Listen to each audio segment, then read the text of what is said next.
not because he's a criminal nor a fugitive. Peter Obi have become Nigeria's most wanted man, not because he's a criminal nor a fugitive, but because of the reasons explained in this video. Peter Obi, who was supposed to run for the office of the President of the Federal Republic of Nigeria, quickly changed his political strategy, formulations and formations, and also his political party. Peter Obi, who moved from the People's Democratic Party down to the Labour Party because he noticed a lot of individuals in the People's Democratic Party were seeking and hunting for his neck. Obi noticed that the walls and structure of PDP were systematically built to be against him in his political quest in Nigeria. Peter Obi, being a very smart leader, a leader blessed with the skills of foresight, quickly noticed that the elites in the People's Democratic Party were coming for his neck. These guys wanted to swallow Peter Obi because Peter Obi overnight became a big threat in the People's Democratic Party known as the PDP. Peter Obi switched to Labour Party, but you need to know one thing. Peter Obi is a different breed. He's not as corrupt as many politicians in Nigeria. Peter Obi always stood for the truth, and that is why he managed to make many friends than enemies in the Nigerian political system. Peter Obi was widely against corruption. He queried and sometimes called out the names of corrupt politicians in Nigeria, and that made Peter Obi the number one enemy in Nigeria.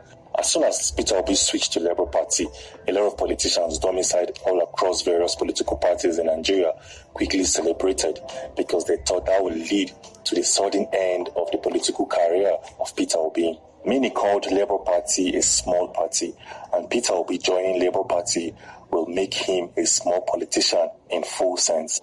But these guys were very surprised when they noticed the amount of Nigerian youths who were very interested and invested in the dealings of Labour Party.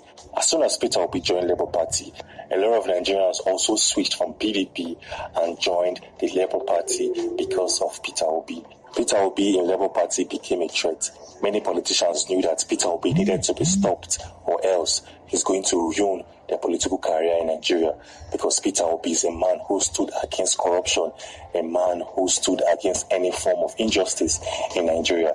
These politicians looked for various ways and methods to thwart all of the capabilities and abilities of Peter Obi, and also to ruin his presidential quest, because Peter Obi, together with Labour Party, became a big threat. They became a very serious competition in the Nigerian political scene. And that is why various traps were created to hook Peter Obi in. Before the presidential elections, a group called the National Rescue Movement, NRM, filed a lawsuit against Peter Obi, stating that Peter Obi wasn't fit and proper to run for the presidential elections on the account of dual citizenship. This group called NRM, or the National Rescue Movement, claimed that Peter Obi had a dual citizenship, and that is true. Any presidential candidate can't have dual citizenship. Anybody running for a top political position can't have dual citizenship. But this group called the NRM got the whole situation very wrong.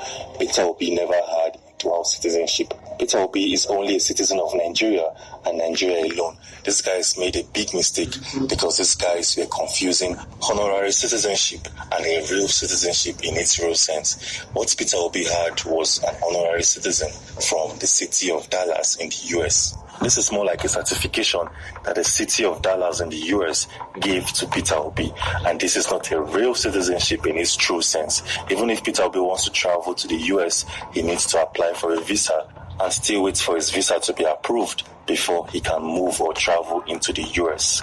And this was a pure attempt to thwart the political career and political ambitions of Peter Obi. But the court of law closed the lawsuit because Peter Obi never had dual citizenship. He's just a citizen of one country, which is Nigeria.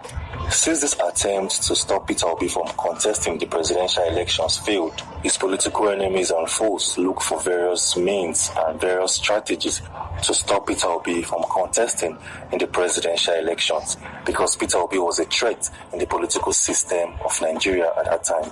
After the presidential elections, Bola Ahmed Tinubu was announced by INEC as the winner of the presidential elections, when Nigeria clearly noticed that the elections were heavily rigged against Peter Obi.